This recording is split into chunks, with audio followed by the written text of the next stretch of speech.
3 ವರ್ಷ ಈ ಯೂದಾಸ್ ಯೇಸು ಸ್ವಾಮಿ ಜೊತೆನೇ ಇದ್ದ.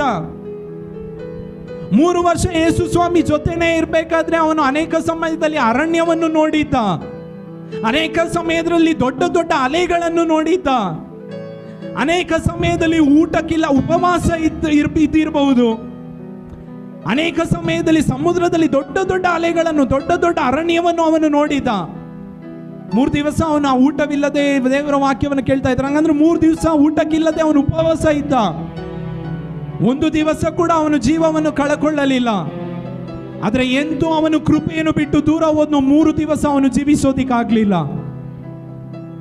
ದೇವರ ಕೃಪೆಯನ್ನು ಬಿಟ್ಟು ನೀವು ದೂರ ಹೋದ್ರೆ ನಾವು ಅಂದುಕೊಳ್ಳುತ್ತೇವೆ ಪ್ರೈಸ್, ಹಣ ಇದ್ರೆ ಎಲ್ಲ ಮಾಡ್ಬೋದು, ಹಣ ಇದ್ರೆ ಮಾಡೋದಿಕ್ಕಾಗೋದಿಲ್ಲ. ಮತ್ತೊಮ್ಮೆ ಹೇಳ್ತಾ ಇದ್ದೇನೆ, ಆತನ ಕೃಪೆ ಇದ್ರೆ ಮಾತ್ರ ನಾವು ಜೀವಿಸೋದಿಕ್ಕೆ ಸಾಧ್ಯ. ಹಲ್ಲೆಲೂಯಾ.